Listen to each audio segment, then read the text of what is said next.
What's up, everyone? Welcome to Power Play with CJ. Today we're focusing on the Boston Bruins, bringing Gagne into training camp in a tryout agreement. I really like this move. It's a absolutely no risk, high reward move. Gagne is only 34. I mean, it's not like he's in his 40s. I mean, he's been a very productive player, especially against the Bruins. He has been a Bruins killer, both in Philly and actually his 1 year in Tampa was pretty good against the Bruins in that playoff series, but hasn't played an NHL game in, I believe, since 2013. So he played as many minutes in the NHL as I did last year. But, obviously, things hadn't been the same since he left Philly.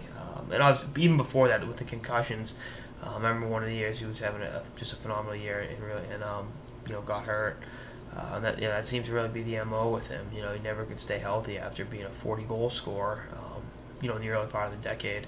And, people forget he was on that 2002 Canadian Olympic team. That was just an absolute bomb squad. His vision on the ice and his ability to score goals and to create offenses, he's one of the more underrated players of the last decade, I thought.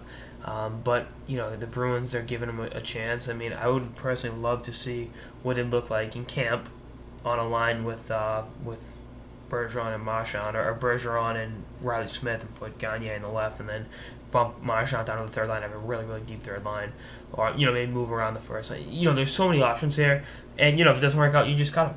That, all right, no harm, no foul. And this is one of those I really don't see going wrong. If he makes the team, he's a pro's pro. He's always been a good teammate.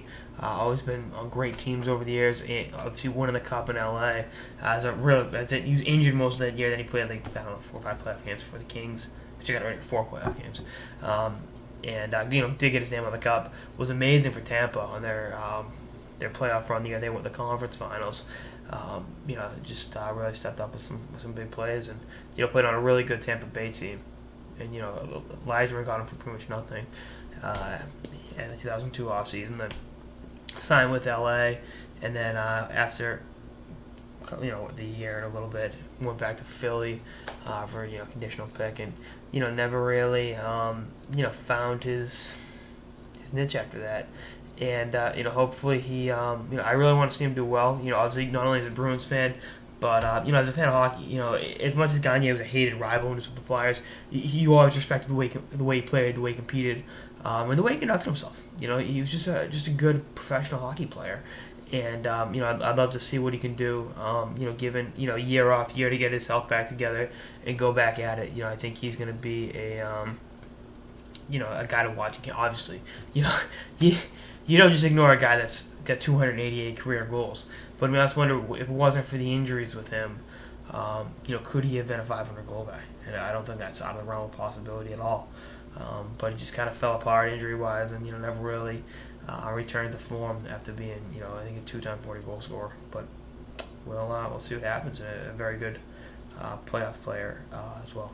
I remember the year he had the overtime winner for the Flyers in Game 4. That was the year they came back from the 0-3 deficit against the Bees.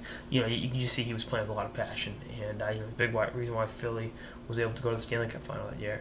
And hopefully he's able to show that he still has some hockey left in him and contribute for the Bruins this season. And if not, again, no harm, no foul. Anyway, that's on this episode of the Power Play with CJ on Gagne attending Boston Bruins training camp on a tryout. Stay tuned for episodes throughout the off season and beyond. Later, guys.